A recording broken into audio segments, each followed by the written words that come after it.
Good morning, everyone. Thank you for joining us on episode 138 of Blowback, Exposing Imperial Decline. I've got my regular co-hosts, Ian Cummer from a suburb in Moscow. Thank you so much for joining us, Ian. I've got Carlo Parcelli, Belly of the Beast, Washington, D.C., and our special guest today is Max Parry. I think he's streaming live from Baltimore.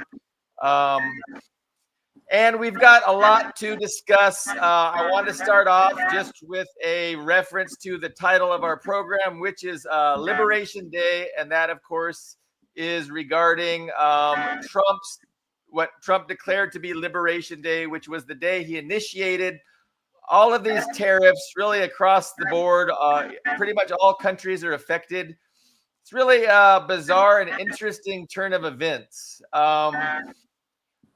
Ostensibly, so I'm going to just go ahead and give my opinion about what it is and how it connects with the greater, geopolitical shifts taking place. And then you guys can tell me I'm wrong, or you can tell me how smart I am on the other side of my long-winded explanation. But it seems that it's an attempt by Trump to bring manufacturing back, to reshore manufacturing back to the United States. And if you recall, during his first term, he actually issued an edict via Twitter. I think it was still Twitter back then. It wasn't yet X. And he really demanded that all, U.S. corporations leave China immediately and come back to the United States. Well, none of them did. They kind of just laughed at him. But this is his second effort to do that. And I think it's just best understood in the the geostrategic shifts taking place. It'll be an end to life as we know it. It'll be an end to the global economy, and things are just changing. And there's going to be a brand new paradigm. And this is, we're seeing this rolled out. So, the global economy, I think, is going to be disrupted. I think this is a disruption of the global economy, but I think we're going to see further disruptions, especially when we start seeing what quite likely will be a hot war with Iran and bombing Iran. I think we're going to see a disruption of the energy supply chains through the Red Sea and the Strait of Hormuz. And that's going to really mess up the global economy. And there won't be the kinds of, freedom of navigation and freedom of trade that really the United States takes credit for maintaining throughout the past several decades. I think all that will be sacrificed and up in the air. And so the United States, of course, is going to want to set themselves up in the position to take advantage of these changes. And so they're going to initiate these changes, but they're also going to do things like, the tariff policy, also taking, the resources from Greenland and Canada and Central and South America. So I think this is just part and parcel of a huge paradigm shift. And we could even think of it as a great reset, the beginning, the rolling out of a great reset, not to trigger the YouTube censors like we were maybe doing last episode, Ian. But it's just, it's a change, it's a shift. It's a goodbye to really the world as we've known it. And, I think the Dems are on board, right? I think the Democrats are on board. Trump is the chosen vehicle for the ruling establishment. And as long as he, does what they want, they're going to maintain in that vehicle. If Trump becomes intransigent, if he becomes a liability, they'll just switch vehicles. And guess what? They'll go to the Dems. And what'll happen? Absolutely a continuation of the same policy, like Brian Berletic points out. But that's how it is. It's there's no real opposition. The opposition is there and waiting to become the next vehicle for the ruling establishment. And Billy Bob, didn't you see that heroic, just absolute heroic move by Cory Booker? The endurance that man must have to stand for 24 hours or however long it was and say absolutely nothing, and then the next day approve multiple cabinet picks for Trump. I mean, don't you know that there's a real resistance going on? Come on. That's sarcasm. I can tell sarcasm when I hear it. I mean, Cory Booker, he beat Strom Thurmond. Congratulations. He knocked Strom Thurmond right out of the record books. But yeah, no, exactly. Like it's just pathetic and preposterous that the Dems attempt to be an opposition party. They're and again, in reality, that's not their job. Their job is to be an alternative vehicle for the ruling establishment to further its agenda and its strategies if the current vehicle becomes, a liability or intransigent. So yeah, that's a great case in point. I mean, 24 hours plus, and he said not a goddamn thing. It's just a waste of everybody's time. But you're I'm gonna assume you're agreeing with me with your sarcasm, Max. Okay. Yeah, I mean, to me, what's surreal, I mean, I work in DC, and I know that there are these big planned protests happening this Saturday. And, I've had conversations with people about them. And, it's just so bizarre to me because, I mean, there have been several protests since he came in office. And on the one hand, in a lot of these protests, I've seen people obviously objecting quite understandably to, the fact that things like Social Security and Medicare are on the chopping block and all these reforms, that are now, I mean, well, they've really been under threat for decades, but now it seems like they actually are maybe going to go after them. But then in the very same rallies, right next to people holding signs about saving these programs, there are signs advocating sending billions of dollars to Ukraine. And I'm just, and even generally saying, like, I've seen signs saying, protect our allies. So I'm assuming that includes Israel. Yeah. And I'm like, how are these people maintaining this cognitive dissonance? I mean, don't they know that, I mean, the Democratic Party, the general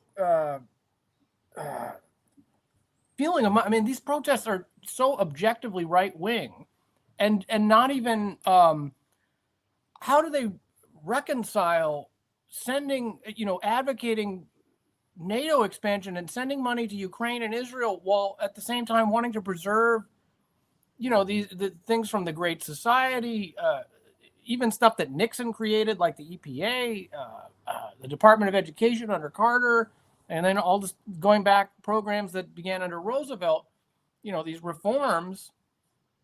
Don't they know that those two things are in direct competition? And I just, but yes, I agree with you. I mean, and as far as the tariffs go, I mean, it's also been bizarre seeing some of the hysteria surrounding the tariffs, because first of all, Bernie Sanders himself, when he ran for president, was calling for tariffs on multiple things. I don't know if it was the exact same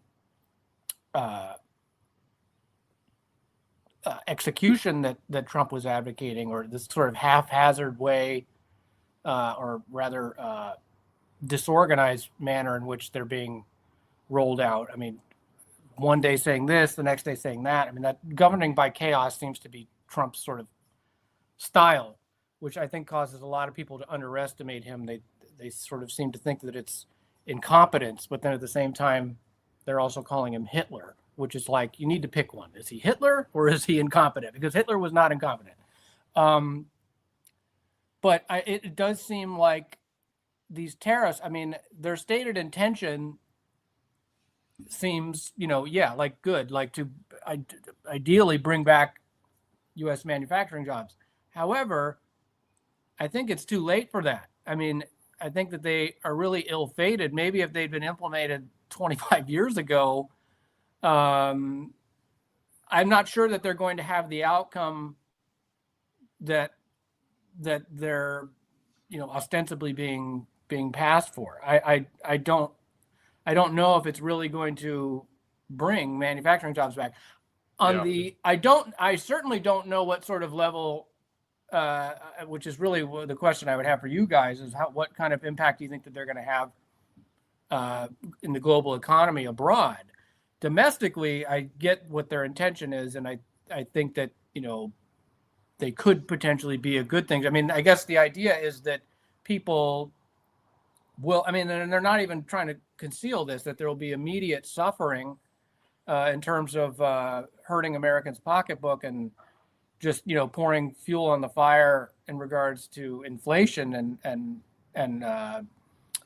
prices going up. But I mean, it's the long-term objective of bringing back industrial power to the United States. But again, I think that this is really ill-fated. It's a very good thing to run on because, of course, when people hear that, I think that's really one of the reasons that Trump got elected and reelected. I had that feeling back in 2016 when Hillary Clinton wasn't even bothering to visit Wisconsin and certain other states, that had been deindustrialized, and Trump was standing in front of a factory saying, I'm going to bring back these jobs. He didn't really do very much in the first term in terms of that. That carrier deal was pretty ridiculous and didn't amount to shit. But this time it does seem like he's, at least in terms of his executive orders, a lot more serious about punishing companies for outsourcing jobs. I just happen to think that it's really too late, but I am not an economic expert, so I've been trying to listen to people like Michael Hudson and Richard Wolff and whatnot, and I've seen varying. There's some people that are saying that it's going to drive the not just the U.S. economy, but like the world economy into the ground, and people need to start making preparations in their personal life for, like Social Security. You're not going to get your Social Security check. There's going to be a delay because after all, this stuff is also being rolled out alongside. It's not like these tariffs are just being implemented. These tariffs are being implemented, and then at the same time, they're also implementing massive austerity measures with part of what Musk is, and why, I don't know why the U.S. media, this is like a word they refuse to incorporate into the American lexicon. Whenever there are these massive cuts to social spending in Europe, it's always called austerity. Here, it's like they have an aversion to the word.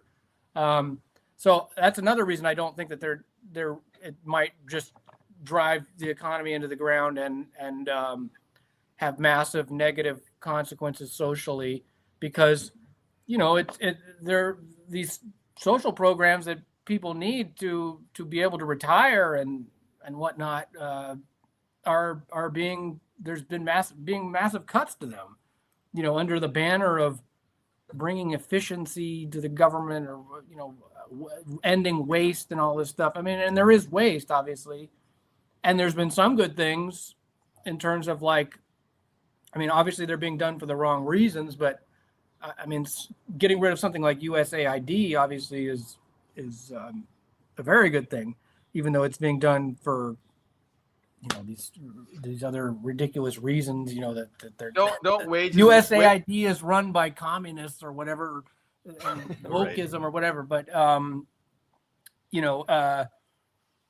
but I have no idea what the outcome of this is going to be. Wages have to come way down, right? For manufacturing to work competitively, even with all these tariffs, wages still need to get cut drastically, right? So you got to cut wages, you got to cut people's quality of life, you got to cut people's access to opportunity to and there's also the immigration factor. We don't know what kind of impact that's going to have, because a lot of these people that they're, assuming that, I know Biden deported more people than Trump did in the first time, but these people pay taxes, like a lot of them. So that's going to have an economic impact. So, they don't ever want to acknowledge that. So I don't know what kind of negative impact that policy is going to have, no matter if someone's for it or against it, in terms of the, because like a lot of people argue that immigration is one of the things they use to keep wages down. But at the same time, all these immigrants, they do all these jobs that are vital to keeping the economy running. You know, of course, liberals are upset because they don't have their slaves to, you know, trim their lawn or whatever. But that's going to have an economic impact too, because those people are a huge source of tax revenue. So I don't know. I don't have a crystal ball, but it just seems like either way, no matter what the intentions are, the way that this stuff is being rolled out is incredibly chaotic, and I don't know if it's going to have the desired impact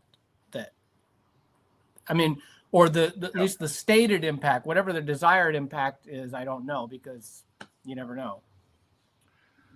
Ian, your thoughts, sir. And Carlo, I've muted you, and it's caused the feedback that I was hearing to go away. Just raise your finger, and I will cut everybody off and unmute you. So, I think I agree with Max that the Trump industrialization effort to bring back industry to the USA might have done something if it happened earlier. But the last 4 years, I've been under the impression that, if reindustrialization had started to that today, it was already too late. So now I will say I'm surprised how aggressively they're pushing for all this stuff. They're pushing, because he is pushing for the immigration reform. He's pushing the tariffs. I mean, they're a lot more drastic than I think most people were really even guessing at. He's rethinking the American relationship with NATO and with Europe. I just don't know if that's going. And of course, it's all assuming these policies are being implemented competently, which I don't think we can be sure of either. I mean, I wouldn't immediately say, "Oh, it's incompetent." I think the loudest voice is saying it's not working with the people who didn't like Trump to begin with. Not to say they're wrong, but we have to understand the bias in the commentary. Even if it was extremely good, they would still say it was bad. So we need to take that. So I'm not going to immediately say, "Oh, it's terrible," but I'm extremely skeptical this is going to have the outcome that the Trump team wants to. So that's my take on it. I mean, it seems like it's definitely going to be painful for the American people and the world and the global economy. We've already seen the stock market tank, and these days everybody's retirement is kind of tied to the stock market. So I think the one certainty is that it's going to cause pain, and then the unknown is if it's ever going to, effectively, bring back manufacturing, which ostensibly is the purpose of it. But even Trump says that there will be pain, but in a few years, it'll all be worth it, and you'll see that I'm playing 60 chess. And I think we're just, we haven't seen the big things yet. I just think that the big things are going to be when the United States tries to implement a trade embargo against China and interdict all the sea lanes and keep commerce, imports and exports from going to China, and also perhaps nuking Iran. Like, these are going to be the big paradigmatic shifts. I think the tariff thing is one aspect of these huge paradigmatic shifts, but it's definitely not the major one. It's just getting things ready. It's one aspect of it, but I don't know. Do you guys do you think? I mean, okay, yes. Let's get Carlo in. Just want to interject a couple of things. I don't know if any of you have seen the rather arbitrary formula that they used to put these the tariffs on these various countries. But at first, it looks like a complex calculus. equation. But once, like most mathematical formulas, once you understand the value behind them, the actual what it means, it was very simple. I don't know if I can accurately express it to you, but it had something to do with the GDP, the gross domestic product, which has nothing to do with tariffs. And what it did was it took the highest gap between that a particular country's GDP and its low point against GDP, and it struck a mean between the two. And it just simply did that for 185 countries in the world. That's all it did. No thought behind it at all. So why would someone do something like that if they intended to have some meaningful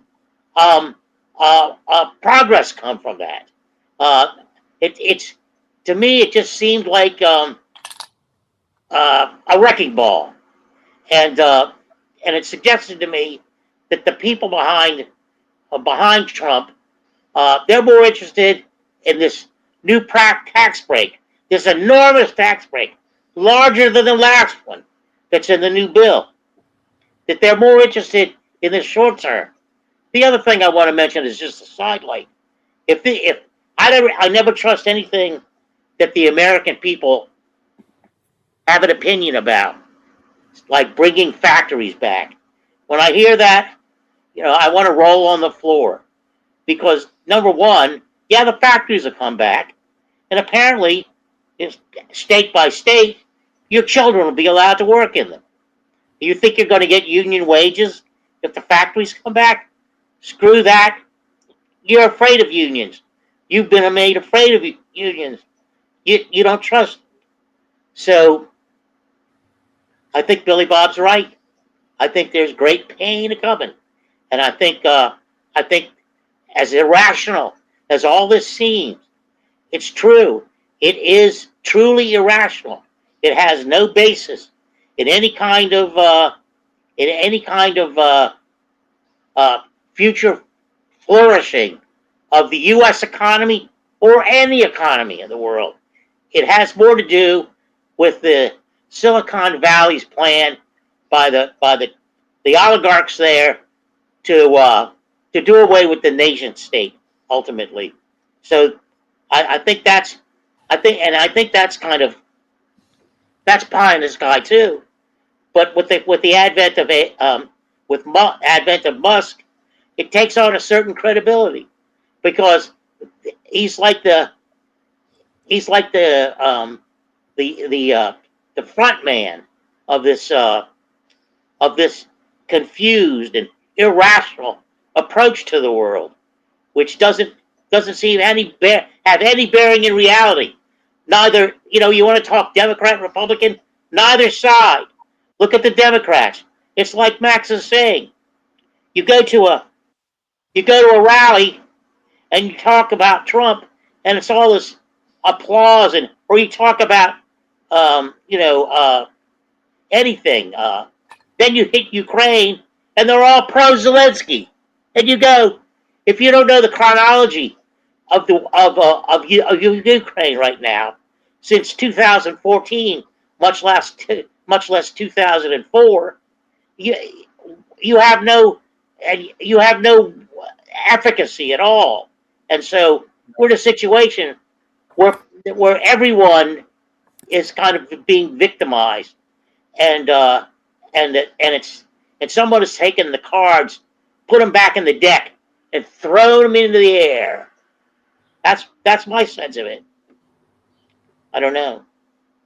Carlo, I'm going to mute you again, but just let me know when you're ready to share more. But I want to push back a little bit because it seems arbitrary, and it seems like a real blunt instrument, this GDP calculation that they're using to determine the tariff, right? The percentage of the tariffs.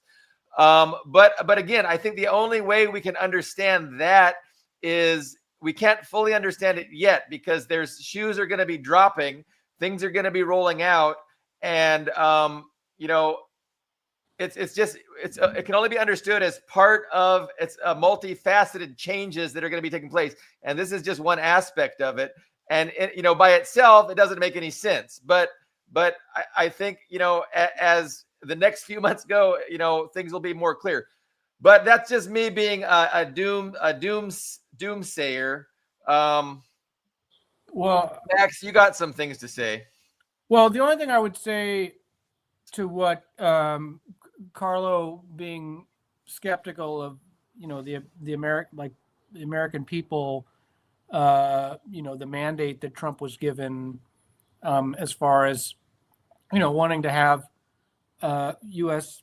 industrial power return, is that, well, first of all, in regard to what you said about unions, I mean, yes, there's been decades of anti-union propaganda. There's no doubt about that. But in recent years, there has been an undeniable resurgence in unionization. It hasn't so much been about the industrial base, because that industrial base practically doesn't exist anymore.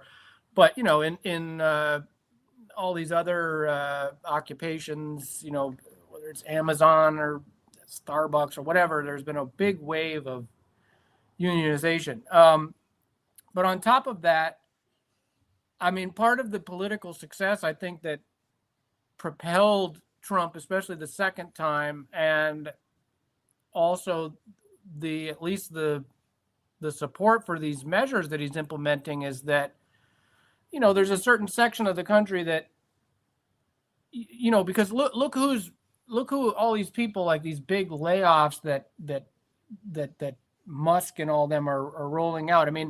These are affecting a certain professional managerial class of people who now might have to learn a trade or do a job that they have contempt for or look down upon.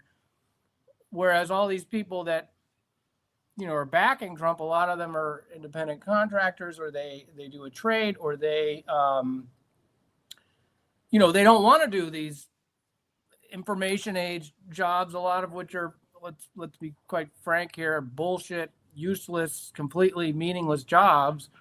And I think that the right has really weaponized that sort of that class division.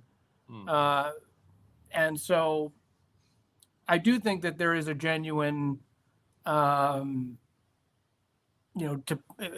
has his finger on the pulse of a genuine desire amongst the American people to want to have a return of those kind of jobs. No, of course, it's going to be terrible pay, and obviously working in a factory is not something that, it's an extremely difficult job, and most of the time, and also, there's not going to, but I do think that could be, that's not necessarily completely separate from the resurgence in pro-union sentiment, despite all the decades of propaganda. When you remove the sort of Democrat versus Republican divide, I think objectively those things are somehow related. But I do think that there is a genuine, and it's not just happening here, it's happening in Europe too. That's why, the right-wing populists are really capitalizing on something that the left should have been taking advantage of. So those are just, I agree with a lot of what you said. But those are just some points that I would make. And because there's a lot of people in this country that don't want to do these, that don't have the skills and don't want to do these, information age, this gig economy type jobs. So I don't know. I do think the desire to return U.S. industrial power is genuine, despite the absence of strong unions in the United States, which is something that's been vacant for decades. Max, thank you for that.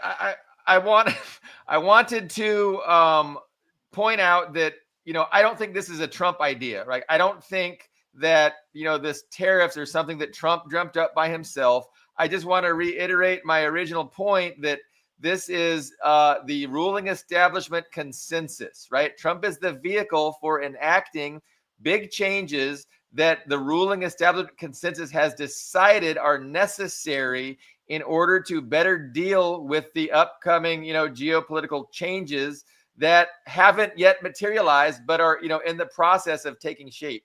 And so, the United States is serious, right? Like there's serious people making serious decisions, and to discount the seriousness of Trump's tariffs, I think, is a mistake. I think it's totally flawed analysis.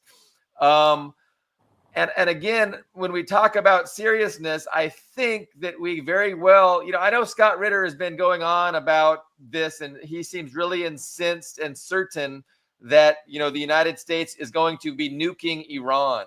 But you don't show your seriousness. Yeah, but at the same time, he's also, sorry to interrupt you, but at the same time, he's also saying that, I like Scott. I wrote an article. I went to his event in December. I wrote an article reviewing it, about his opposition to the Biden administration sending ATACMS to Ukraine.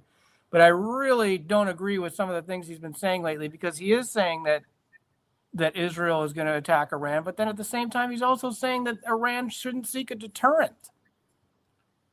How does that make any sense? Max, you've opened up Pandora's box. I would very much love to talk about that whole issue, and we definitely can, because we can do what we want to do here. But let's just finish the first point first. So the first point is that he is certain the United States is going to nuke Iran, and he feels bad about it, and he wants to try and stop it. And he feels that he can stop it, by having Iran stand down and surrender and be conciliatory, and not pursue its rights. And I disagree with Scott on that too. And I'm sure I'm on your side. And Scott he's been taking a lot of heat on Twitter. I know some of the people that have been arguing with him have really torched him pretty good. He also clearly wants to work his way into the Trump administration, and I get it. Like that's why it was part of his cozying up to Bobby Kennedy. I think he wants to have their ear at least. He's trying to be practical. Yeah, but look, that I think he's did got not work for Libya. Gaddafi was welcomed back into the international community. He gave up his nuclear program, and look what they did. So. But there's two. Okay, Carlo, let me unmute you, Carlo. There's two different things here. The first thing is whether or not, how serious is the U.S. to this whole new increase in the security competition. And I think the fact is that I think Scott might be right, and the United States might be prepared to use nuclear weapons against Iran. And again, you just don't get any more serious than that. Like, that is the ultimate level of seriousness with regards to how the United States is taking this security competition. And if that is the level of seriousness, like, these tariffs are part and parcel of these paradigmatic shifts, going from this rules-based order that the U.S. has, created and benefited from, to a, escalation, a serious escalation in security competition. But okay, Carlo, please. I just briefly wanted to say it. I've forgotten one of my points, so it'll be short. But I'm going to go back to Billy Bob's statement about more the power behind Trump intending. There's an intentionality to this tariff situation and all. But what I'd say is, do they feel is it a sure thing? Are they holding the cards, or is it a gamble? That's what it comes down to. And as far as I can tell right now, it's an enormous gamble. Oh, of course. So, okay, that's it. That's all I wanted to. If you remember your other point, put up your finger. But no, I agree with you. It's definitely a gamble. It's a strategy. And it's going to be a failing strategy. It's going to be a losing strategy. They don't have the cards to play. But Ian, what are your thoughts on all this? I'm sure you're. Well, I don't think there's a consensus because there's too much judicial pushback on what Trump is doing. There's too much. I mean, there's too many mainstream media outlets pushing back on it night and day. There's clearly not consensus. I mean, I would say I think it would be accurate to say the opposition to Trump is not particularly effective, and it's also very noticeably leaderless. I mean, because when Biden won, Trump was taken out of the presidency, and there was actually attempts within the Republican Party to restructure and just keep him out, which failed. He was very much still in charge, even after he was no longer president. He was still in charge of that movement and reorganized to come back. But I'm not seeing. I don't look at Democrats and I don't see that.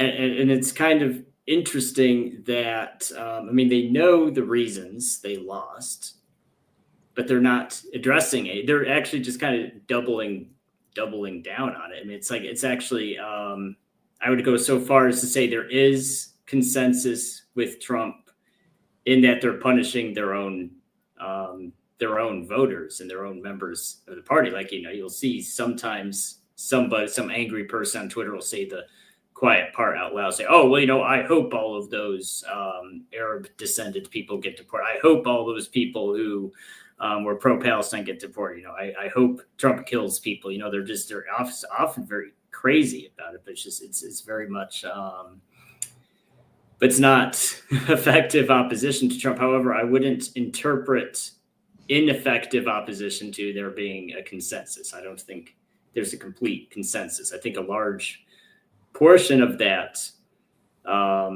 capitalist class of those, the lower half, if you will, the lower half of the capitalist class saying, well, this isn't going to work. You can't have an entire economy built on selling $20 soy lattes and shitcoin to each other. It doesn't work. You have to have a real economy. And those people push back.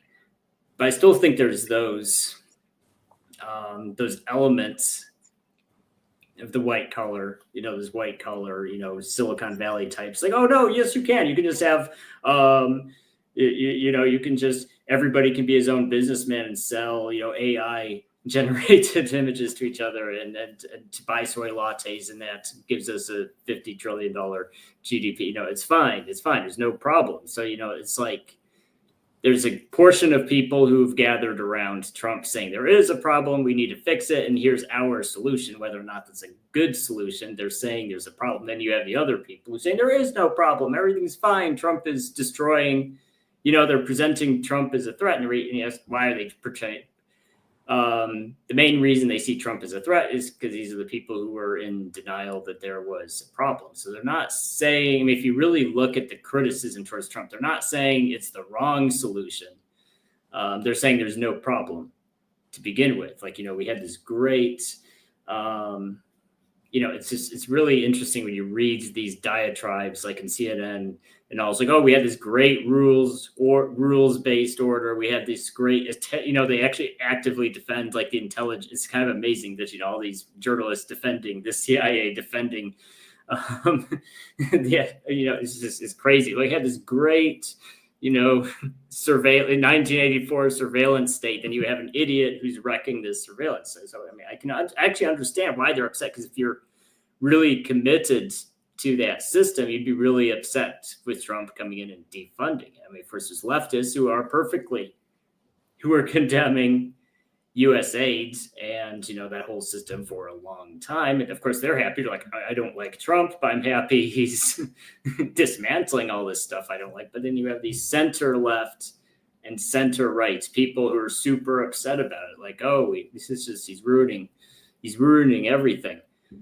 And I don't want to take us down that rabbit hole until you're ready for it, but I'd say, yeah, I don't know where Scott got the idea that we're going to war with Iran. I can tell you we're not even remotely ready for a war with Iran, and we can't cross the nuclear thresholds. The missile, the gap the missile gap is too large against us to cross the nuclear threshold. So I think that's an extremely unlikely. I think every scenario involving an attack on Iran is unlikely at this point. What about Israel attacking Iran, though? I agree with you about the U.S. going to war with Iran, but what about Israel attacking Iran? I find it unlikely because, I mean, they're not anywhere. The Gaza situation is not anywhere close to resolved. I mean, they're talking about have they officially started? I mean, I know the ceasefire is over and they're bombing it. Has the ground invasion started, or are they still just talking about that? I mean, I think they've reintroduced some troops in the crossings.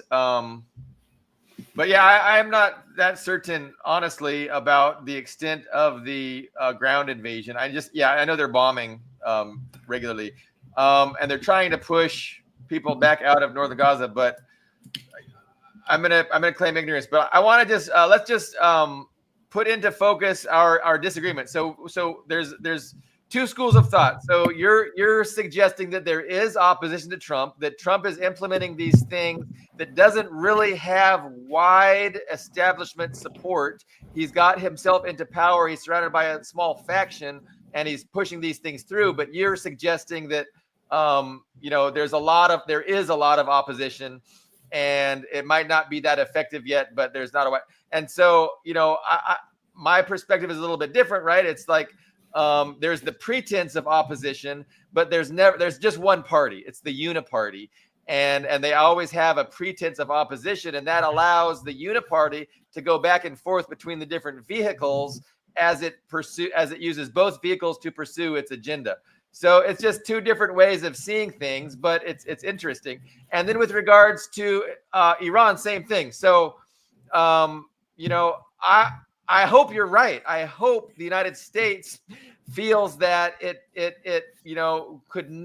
would never use nuclear weapons against Iran. But again, so Scott Ritter is dead. He's pulling his hair out, saying that is a certainty, and we really need to do something to stop it. And that something really needs to be Iran making concessions, because what is good upholding your rights and embracing ideas of justice and morality if your entire society is going to get nuked? That's kind of his point. And so the USA cannot get away. I mean, the USA cannot get away with preemptively attack. It's not going to. There's no chance. I mean, it cannot. No, it's just. I hope you're right. Scott Ritter has got me convinced that they can, and so you guys talk me down, talk me out of it. Max, help me out.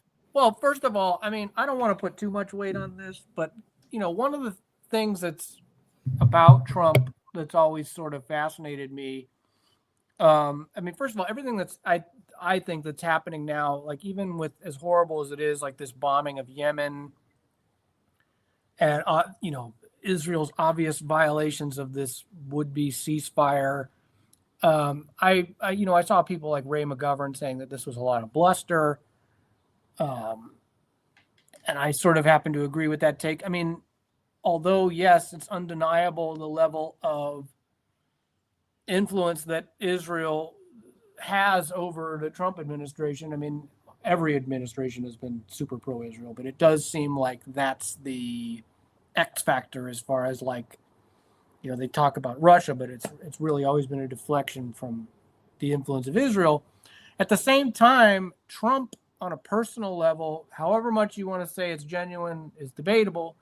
But, his uncle, Christian Parenti, actually wrote a pretty good article talking about how Trump's uncle, his father's brother, John Trump, was actually, if you've ever seen Trump talking about how he's got good genes and he's a genius and all this stuff, what he's actually, if you look into it, who he's actually referring to is his uncle, who was an MIT scientist, John Trump, who apparently, despite all the other reactionary shit that Trump has advocated, even going back to the 80s, his uncle, as an MIT scientist, was very anti-nuke. And apparently Trump actually tried to insert himself in, long before he ever ran for president, just as a businessman, into political circles, trying to have some kind of diplomatic influence, even with the Soviet Union, in terms of arms reduction. Now, obviously, since he's been in office, both in the first term, he's done what his presidential predecessors have done in terms of ripping up. In fact, that's one of the things he's done really successfully. He's ripped up nuclear arms agreements, and even there was even talk that the U.S. was going to resume nuclear testing under his administration. But he does seem to have, even with that photo op he did with those summits with Kim Jong-un, he does seem to have some kind of personal aversion to nuclear weapons. And I don't know. Maybe it's bullshit, but it does seem like he has, I certainly cannot see the preemptive use of nuclear weapons under his administration. Would I put it past the U.S.? No, because they've done it before. But I just think that would be what I do envision is definitely Israel attacking Iran. I think that that's something that will probably happen. Do I think that it'll lead to nuclear war? Probably not. I don't think nuclear weapons are usable. They're unusable. There's mutually assured destruction. And I do think that a war with Iran isn't necessarily out of the picture, especially if they don't seek a nuclear deterrent, which is why I think it's outrageous that, people have really been attacking Scott Ritter. I think there's some people even saying, because he got those visits from the FBI, that maybe they have something on him because, he does have he was accused previously of sexual predation, and it's debatable however true it was. We don't have to get into that, but the guy's got issues. I like Scott, but I don't understand his take at all. It's very strange. I know he's trying to, like I said before, work his way into the Trump administration, and that's why he was having hamburgers with RFK Jr. when he was running for president. He's trying to get it, be practical and get his way in there because he is a former UN weapons inspector. He does have some pull. But encouraging Iran, not that they're going to listen to him anyway, but encouraging Iran to not seek a deterrent. Biden campaign pledging to re-enter the JCPOA. He did nothing. He made additional demands for concessions from Iran, even though it was Trump that pulled out of that agreement unilaterally. The ball did not move at all under Biden, and Trump is back in office now. So why shouldn't Iran seek a deterrent? It's the only thing that will prevent a U.S. invasion or Israeli attack. I don't like to see. You might be correct, but what other alternative is there? I can play devil's advocate and explain Scott's thinking. So Scott's thinking that the United States is going to be nuking Iran if Iran does not surrender. That's what Scott is saying. That's what he believes to be true. And given that the United States is going to use all of its nuclear might and destroy the society of Iran, Iran ought to just surrender. That's Scott's basic premise. And he has certainty that that's what the United States is going to do. And because he has that certainty, he's advocating for Iran to stand down, come to some agreement, because that's better than having their society destroyed. But I go ahead, please. Well, look, Scott Ritter, I've long admired him. I think I first saw him speak when I was like 18 years old during Iraq war protests. And, that was when he first came to the fore, was his in the lead up to the war, trying to sound the alarm that Saddam didn't have WMDs. But a lot of people have forgotten that Scott Ritter, that's not actually how he first came to the fore. He first came to attention in the 90s when he was still a weapons inspector, and he was actually saying that Iraq was not complying, and the U.S. wasn't doing anything about it. So he's very, he's a military guy. I don't know. He's always been very politically confused to me. Yeah, no, I think for he's sure. genuine. Like all liberals. I don't think that he's compromised like people are saying. Some people Yeah, are me neither. But I think that he's politically confused and No, he's got huge ideological blind spots. He's got this streak of patriotism and American exceptionalism that runs through him. And, Yes. and that's definitely a way we can psychoanalyze and understand what his takes are. But the question is he right or wrong in believing that Trump is going to hesitate to use nuclear weapons against the nuclear facilities in Iran? He seems very convinced that Trump is going to do that. And I don't know what kind of, evidence or data or thinking is, informing that certainty that he has, but he does have that certainty, and it kind of, it's hard to just dismiss it.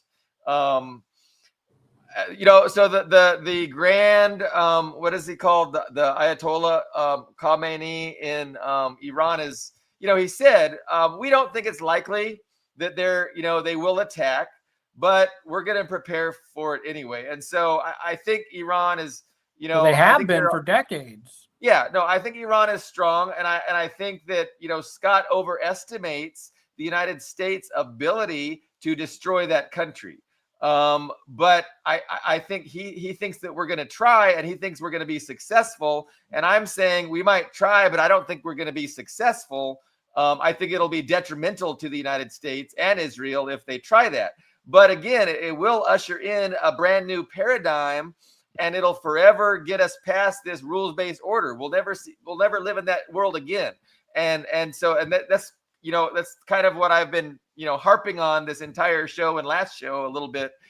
Just these huge changes, and I mean that would definitely be a huge change. The initiation of nuclear weapons to just to further our interests, our perceived interests. Okay, Carlo, let me unmute you. Let me go. Go ahead. You who here would genuinely think that the U.S. would launch nuclear weapons against Iran without any some sort of very some pretext, like in World War II, even in World War II, it turned out that there was no genuine reason for launching Hiroshima and Nagasaki bombs. That's been established now. Now the archives have been open. Yeah. But what kind of scenario, or is it taking place? Would have to take place. I understand that, for example, Iran has that new generation of high velocity missiles that have been developed largely in Russia.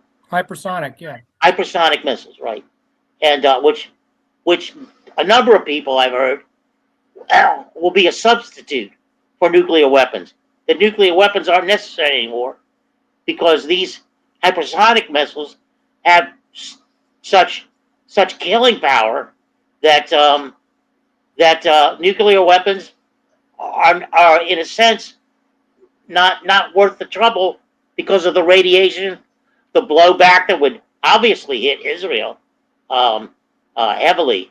So are the Houthis enough to provoke this kind of attack? Because every time you hear a commentator, it doesn't matter what part of the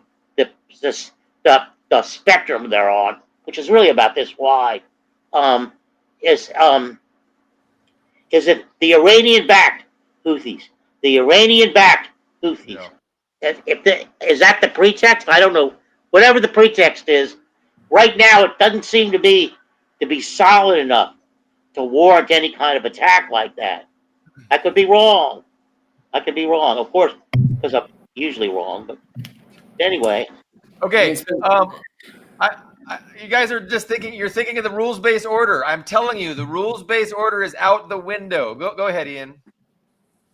Yeah, I mean, the thing is, the reverse of NATO applies to Iran. I mean, like I was saying, the USA cannot cross the threshold of a nuclear attack unless it's sure it could win, and it can't because right now there's a missile gap in Russia's favor. So the USA cannot be the first to fire nukes. I'm not a believer in MAD, or at least I don't think that's what motivates governments.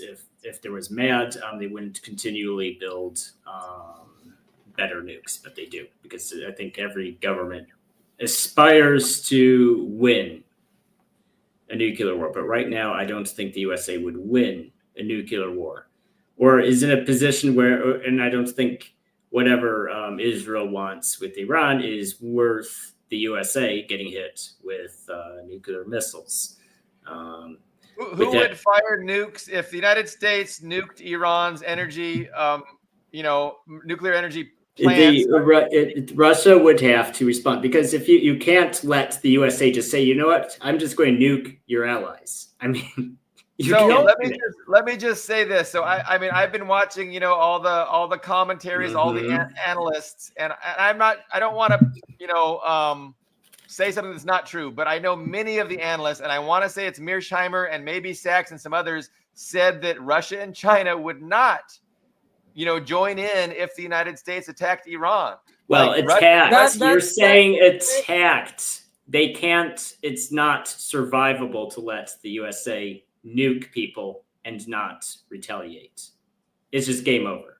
What are they going to do? They might not nuke, go all out, but once the nuclear threshold's been crossed, we don't know how fast it would escalate, but they would definitely have to use some nukes on American bases. They would just have to. You can't let, I mean, come on, think about it. Use your brain. You can't let the other side just say, I'm just going to use nukes and not get nuked back. You cannot. That's not a survivable. Well, they're going to couch it in justification because Iran is on the threshold. It doesn't matter. Yeah. It doesn't matter. So look, I want you guys to be right. Thank you for your vociferous opinion, Max.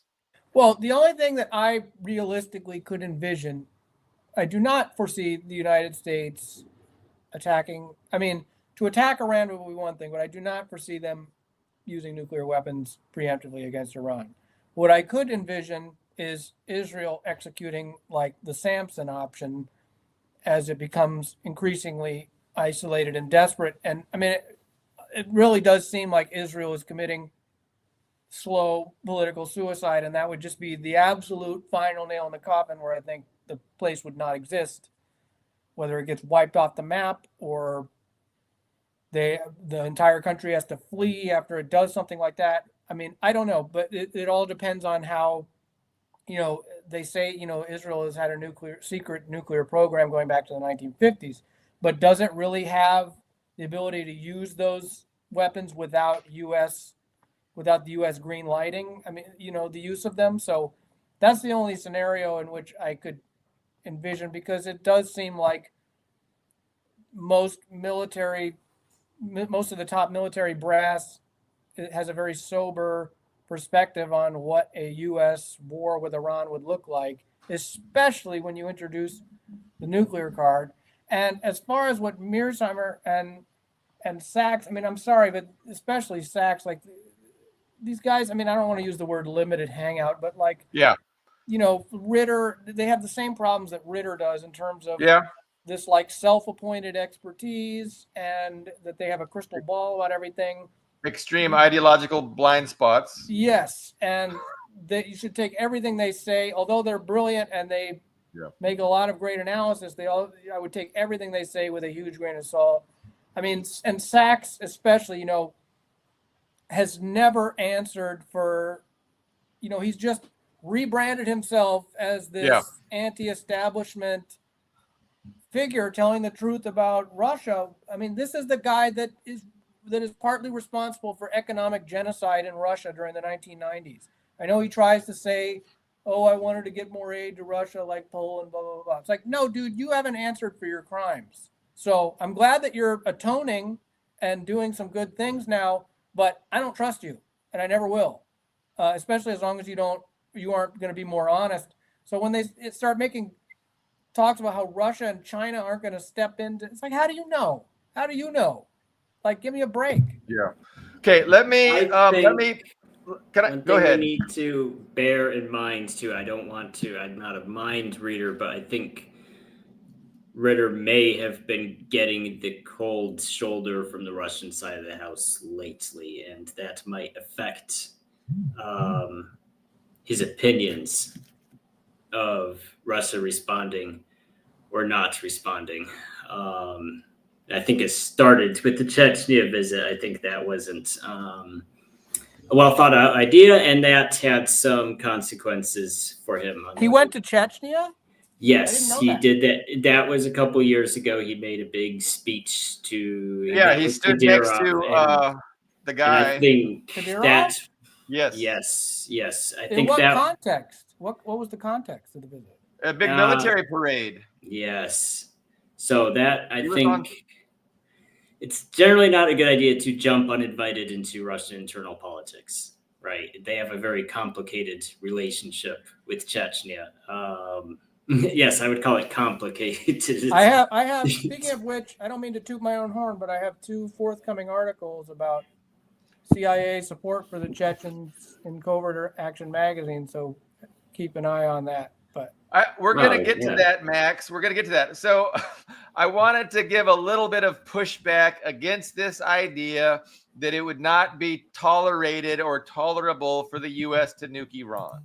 Like, I'm not sure. I don't have faith in the international community. I don't have faith in people in general. I mentioned it to my neighbor, and he's like, yeah, about time somebody nuked those motherfuckers. So what I'm saying is, like, there's an actual genocide taking place in Palestine, and nobody gives a fuck. Nobody gives a fuck. I don't trust humanity to give a fuck about Iran. And seems to be why Ritter is pulling his hair out, because he recognizes that he recognizes that the US is going to be doing this, and they're banking on nobody giving a fuck. And I'm pretty sure he's probably right, because nobody gave a fuck about Palestine. Why would anybody give a fuck about Iran? Who's in their corner? Russia struck a deal with Iran, and it didn't have a military. It's not a military alliance. Like, Russia could have gone to a non-aggression pact with Iran, where, hey, if you're attacked, we will defend you. And Russia didn't do it. So I think the signals are clear that the United States believes, Iran will be on their own and they will get away with this. The United States is so powerful in the world, especially the world that matters to them, like Europe, and they already don't give a fuck about China, right? China's already the enemy. So I don't see anything stopping the United States, but I hope I'm wrong. I hope you guys are right. Well, what about China, though? Because China and Iran have this huge economic partnership now, and there's joint military exercises. They're always going to, I don't know. I mean, I get what you're saying, that it does seem like, like, I think you meant to say Syria earlier with the deal that was struck in terms of like the Assad government was sacrificed seemingly for this tentative ceasefire in Ukraine. Is that what you meant to maybe it was about? in January or December. Iran and Russia negotiated a trade agreement, and the speculation was it was going to be a military agreement, and it wasn't. It was just a trade agreement. That wasn't too long ago.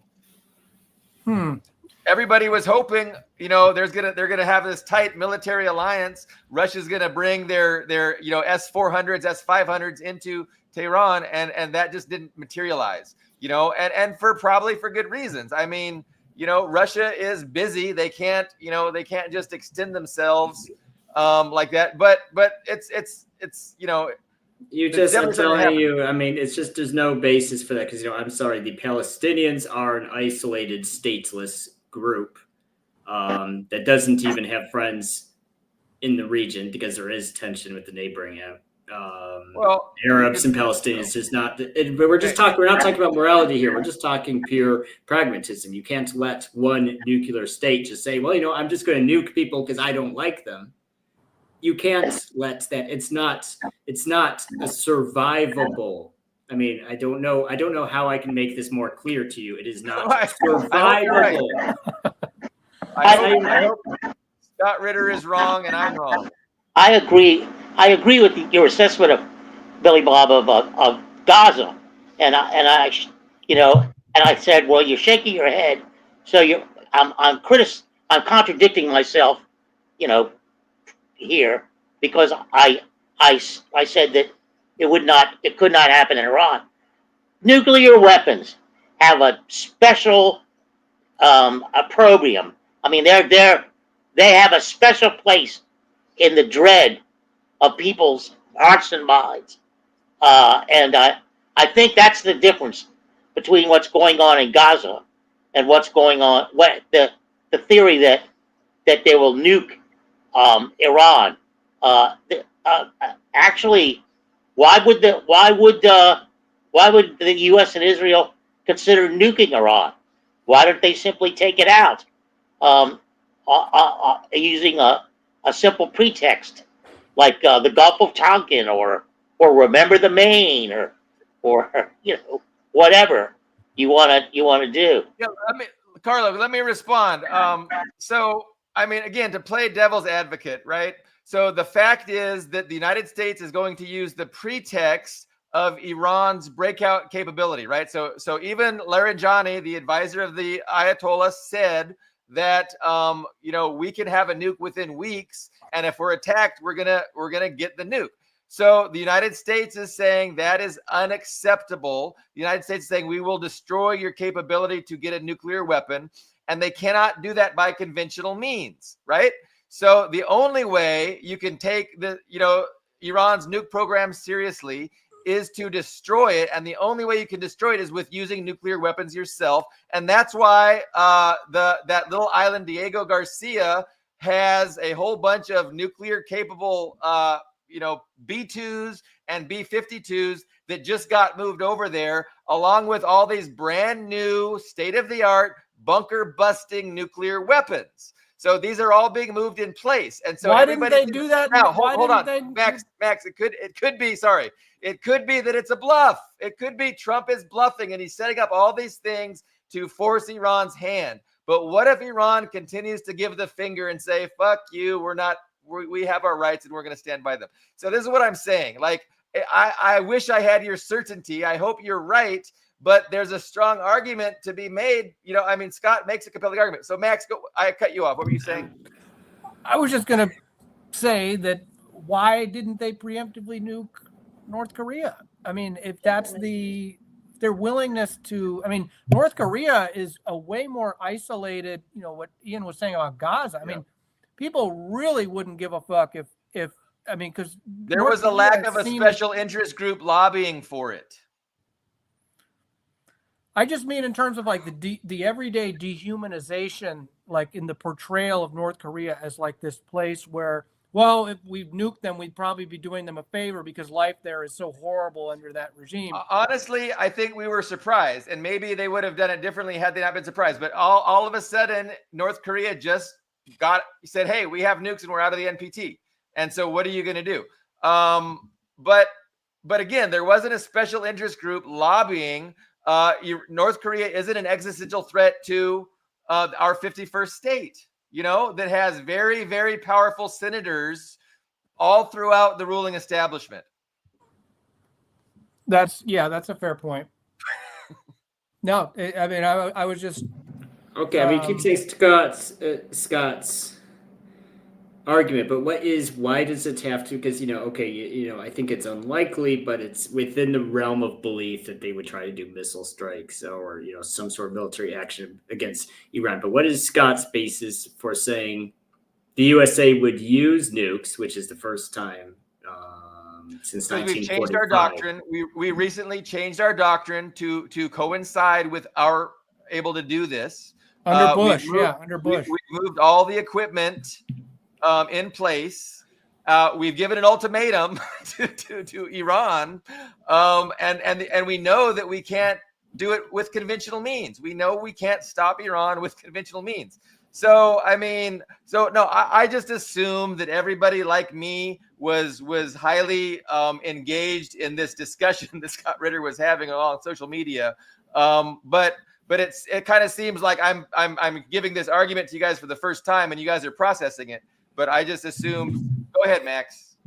Well, I think that, I mean, Scott is right. Under Bush, they did change to a doctrine of preemption, and that's obviously the case, and that's why he was sounding the alarm about the use of ATACMS in Ukraine, because those weapons have to be activated by U.S. personnel and guided with U.S. help, and that it was, for all intents and purposes, not Ukraine given the ability to attack Russia, but it's NATO directly attacking Russia.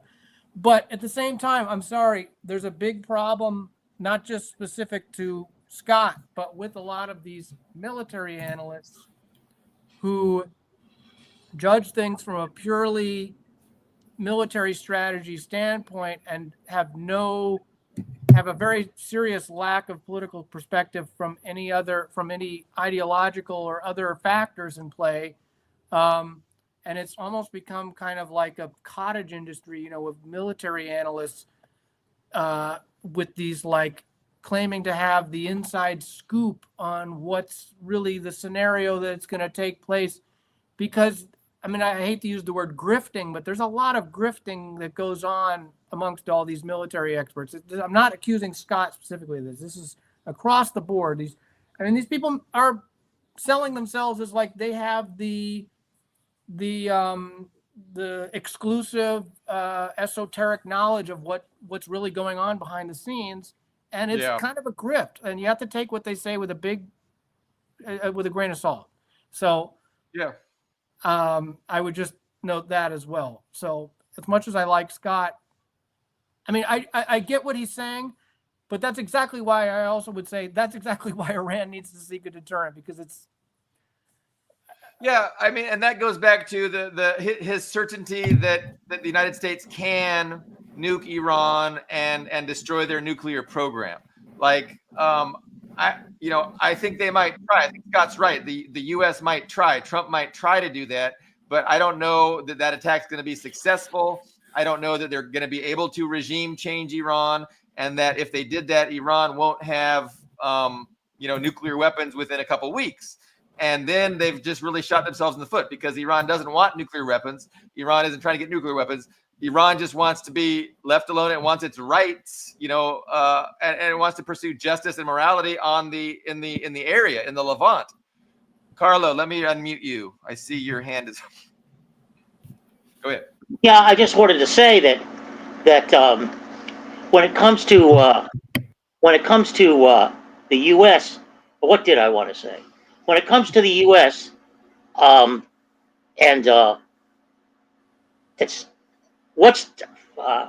lost my train of thought.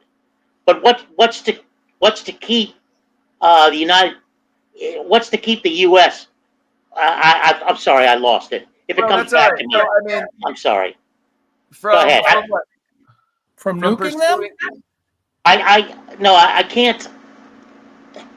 I can't remember what it was. Hey, it'll come right back to you, and then I'll try and mute you. Sorry. Unmute you quicker.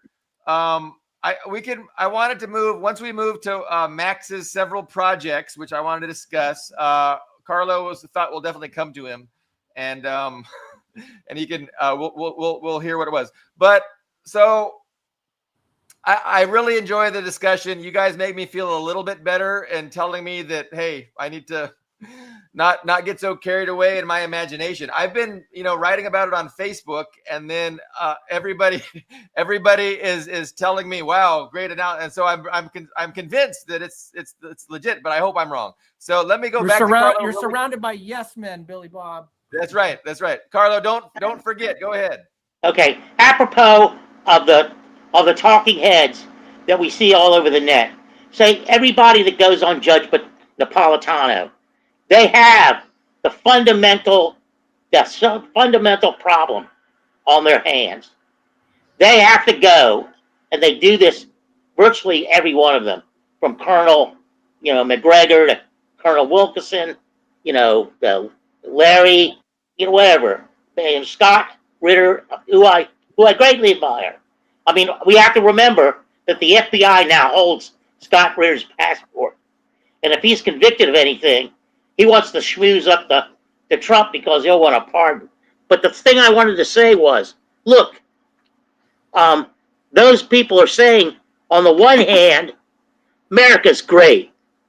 It's always been great, and we can, if now it's not so great, we can bring it back to its original greatness or its potential, or however you want to put it. But at the same time, 60,000 women and children, elderly men like myself, and some fighters have died in Gaza, and the U.S. has been behind it all. They were behind Serbia, and these people know that. They were behind Ukraine, and these people know that. And they have to go on and say that this is still a great country? Bullshit. I think we stopped coming on our program when I said I hate America. I hate it for what it's done in my entire life, from the Gulf of Tonkin to now. And you can go back in history if you want to and take a bald-faced look at history. It's the history that Trump and his assholes are trying to remove now. Even that candy-coated bullshit that gave us some insight into what really went on. I mean, for God's sake, taking Jackie Robinson down Is that the fault of American workers, though? I mean, like, how is that a winning strategy towards I mean, yes, we can all agree about the horrible history of American imperialism and the founding of this country on genocide and slavery and, claiming to be a democracy while Black Americans weren't citizens and couldn't vote and all that. I mean, and all the inequality that persists now. But do you hate America or do you hate your government? Because those are two different things. Well, I hate the actual concrete history of it. What actually occurred. I hate the actuality of it. It's just always been a joke. I mean, we talked about dropping the atomic bombs. Well, Truman did that. No, he didn't. Jimmy Burns did that. His national security advisor led Truman around by the nose. But if you're in the same business I'm in, that idiotic biography that came out on Truman is everywhere. It sold millions of copies. It's just bullshit. It's like reading Stanley Carno on Vietnam. It's horseshit. Even that movie Oppenheimer, singled out Truman. There was that scene where he says, I dropped that bomb, you just made it. What's that? Yeah, I was just saying, in the film Oppenheimer that was, very, very successful, that there was a scene where, they really single out Truman as where he takes credit for rather callously and saying to Oppenheimer himself, you just made the bomb. I'm the one that dropped it. Don't forget that. So. Yeah, right. Yeah, I know. I just think there's a lot of people who would like Trump to drop that bomb on Iran, and then Trump would take all the blame, and it would be perfect because you couldn't hold the government accountable. It would all just be Trump, and Iran would be nuked, and so many people are going to be happy with that outcome. Hopefully, Trump's not stupid enough to do it. Max, I do want to get back to your projects. You mentioned a couple articles. You said an article on Chechnya for Compact Magazine. For Covert Action Magazine, yeah. That's Compact. Okay. What's Compact Mag is that magazine that's very eclectic, kind of mainstream, but also very eclectic and has like a wide range of people. It's sort of controversial because it has like a wide range of views there, but it does have some good people. Like there's this Italian guy, I can't remember, and then also Christian Parenti right there. A few other. Okay. Oh, maybe it was Christian Parenti that I was thinking. So I wasn't that far off base. Yeah. No, Covert Action Magazine is where I'm syndicated right now. And yes, I do later this month. I have it's a 2-part article coming out about the CIA support for Chechen separatism, which is kind of a neglected topic. But it was originally one really long article, and then I split it into 2 halves, and I relate it to things that have happened now. Like, for example, the first half is about, to give a preview of the article, a lot of people were, very surprised by Putin's comments after Assad fell, where he was saying things like, well, I hope we can work with the new government, which of course is remnants of Al-Qaeda and ISIS, basically, Jelani. And a lot of people were sort of surprised by his comments because he seemed to be he was refusing to acknowledge it basically as a defeat for Russia in the region.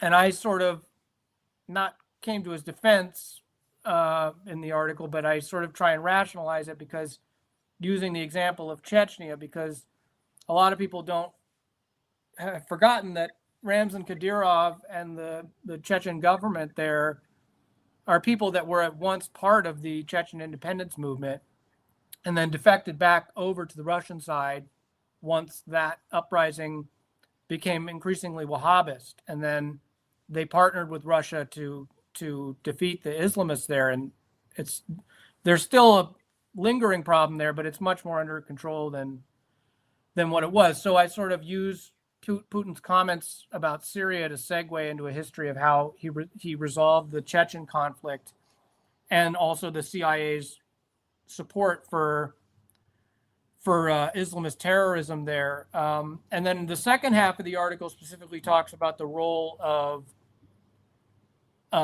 using the USAID scandal in the Trump administration. I use that to go into how in the Chechen War, the CIA used nonprofits and the role of, the nonprofit industrial complex and NGOs and foreign aid agencies to smuggle in that support for the Chechen separatists, specifically for this guy who was a USAID contractor, also a contractor for the Soros Foundation, who worked in Chechnya and was actually seemingly he may have been smuggling arms to them through humanitarian aid, but he also ends up getting whacked by the Chechens. This guy, his name, you can look him up. His name is Fred Cuny. A lot of people don't know about him, but they should, which I'm hoping to shed some light on in this article. And it's a really good example of how, in light of the USAID scandal, the U.S. uses nonprofits and foreign aid and hunger relief and all these kinds of things to legitimate philanthropic work to smuggle in support for things like, in the worst cases, terrorism. And they did that in Afghanistan too. USAID was involved in arming the Afghan Mujahideen. So those are the two. It's a 2-part article. It's really long, but I hope people enjoy it. And then on top of that, I also started a new podcast. Wait. Okay. Sorry. So I just wanted to, before we move on, because I'm going to forget everything I was going to say about your articles. So the general understanding that everybody should have is that, the United States has been weaponizing, the West in general has been weaponizing Wahhabism for decades, not just in, West Asia, but also in Afghanistan and in Russia, in Chechnya. And the Balkans. The Balkans, yes. Probably in Myanmar too. I know there's some opposition to the Uyghurs as well. The Uyghurs in China. So, and we know that ultimately the Russia was able to defeat them. So the U.S. really tried to get the separatists in power and to separate Chechnya from Russia. And so the details are what's missing for me. So, I mean, I know the broad overview. So I'm really going to be interested in reading that article. I'm going to read both parts and to learn the details. And so we appreciate and your work. I found absolute, I mean, I didn't find it originally, but I include, I mean, there's absolute smoking gun evidence that they were doing this. It's anyone who reads these and thinks that they were not involved, because the whole story has been, and this goes for the Balkans too, that after the Afghan war, bin Laden, was kicked out of Saudi Arabia. He declared a holy war on the U.S. because he wanted to have Mujahideen fight against Saddam Hussein in the Gulf War. The Saudis rejected him, and then he declared this holy war on the U.S. because they had troops in Saudi Arabia, the Holy Land. That was the outward, and that may have been genuine. I don't know. I mean, either way, while that was going on, while he was bombing the embassies in Africa, the USS Cole, and presumably, although there's questions about it, did 9/11, they were still supporting him and Al-Qaeda in Bosnia, in Kosovo, and also in Chechnya. There was never an interruption in the use of these groups as a strategic asset. And, it continues to this day in Libya and then Syria. And then China, China actually, the Uyghur problem is sort of their own doing, because they actually, because of the Sino-Soviet split, were supporting the Afghan Mujahideen with the U.S.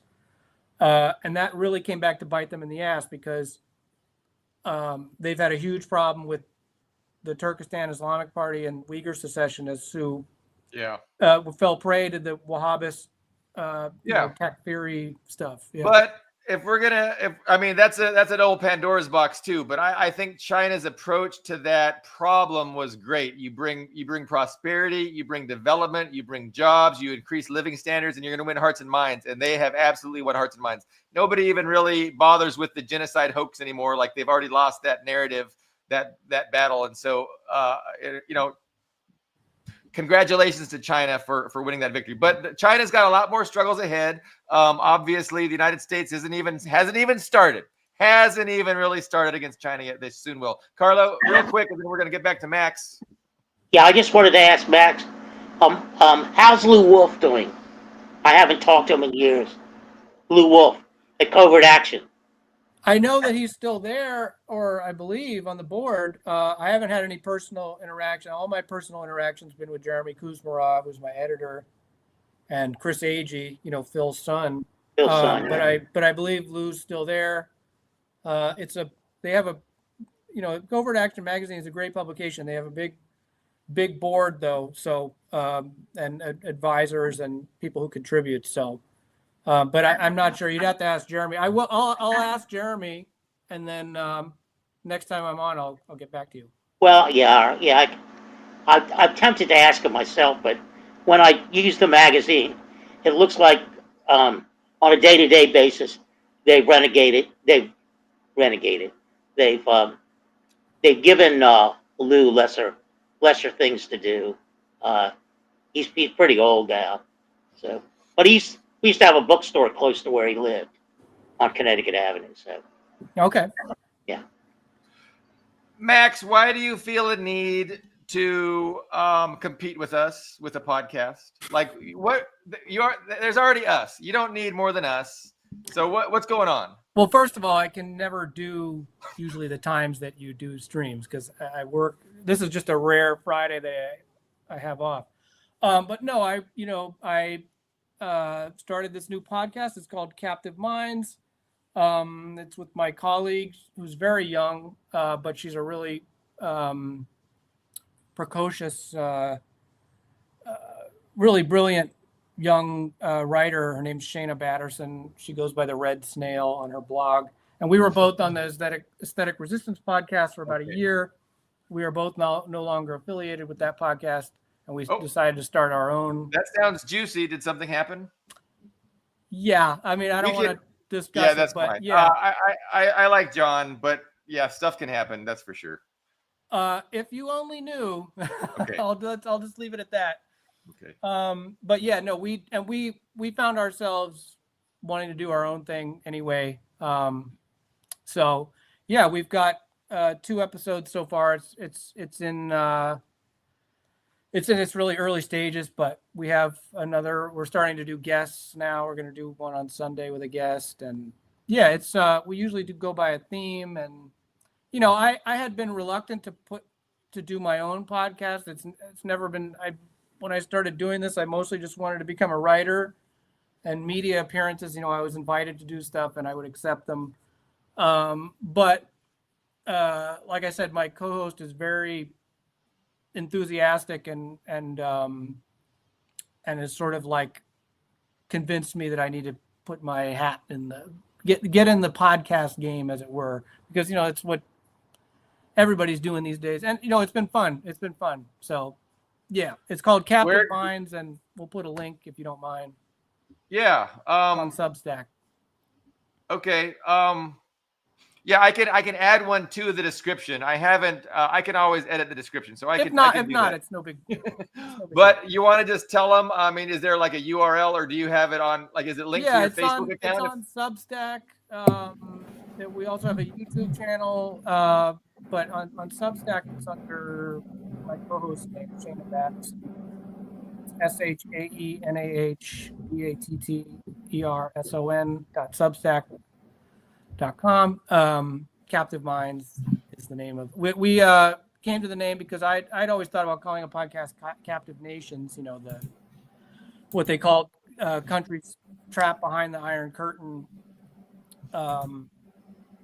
And she suggested Captive Mind. What about Captive Minds? Because a lot of these podcasts, they have the name has to have a good ring to it. So that's just what we came up with. But yeah. So yeah, I hope you don't steal our 10 viewers. I hope our 10 viewers are loyal. But no, we can watch both. You can do both podcasts. It doesn't have to be an either or.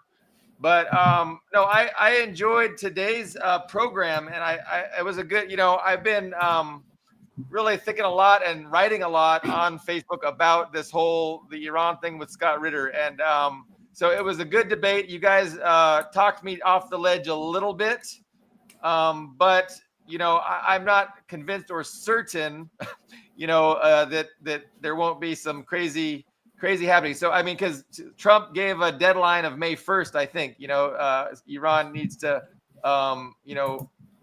agree to some kind of a new JCPOA plan with the United States, or else, suffer the consequences. And May 1st was the deadline. So it won't be too long before we find out if it's a bluff or what. But it's definitely very interesting times. Any final thoughts? We've been about an hour and a half, and Ian, last thoughts? Anything hit your mind that you wanted to say before we? I think, I'll definitely check out Max's Substack and podcast, and I'll see. Where's the Chechnya? You mentioned it was on. It's going to come out in Covert Action Magazine. I'll be sure to send it to you guys when it comes out. Yes, I'll definitely want to read that when that's out as well. So no, I don't really have anything else to say. I'm glad we talked you down a little bit, Billy Bob, but Carlo needs to say something too. If they bring John Bolton back into Trump's cabinet, you should lose some sleep. Is Hegseth any better? He's like a Christian Zionist. He's like, hey, if we nuke Iran, the Lord will bless us. I mean, this is. Yeah, you got Huckabee for that. Another one. Yeah. So Max, thank you so much for letting me know you had the day off. We have appreciated your analysis and your learning about your project. So thank you for having me on. It's been great having a discussion about this stuff. And yeah, I mean, my final thought, I certainly hope you're wrong about you. And I hope that cooler heads prevail, with what's happening in regards to Israel and Iran. You've got me frightened now, actually, because I mean, if anything else, I can at least say I told you so. And that's always a big win for me. Not so much humanity, but All right, we will reconvene on Tuesday. Thank you guys very much, and we will see you then. Thank you. Take care. Thanks.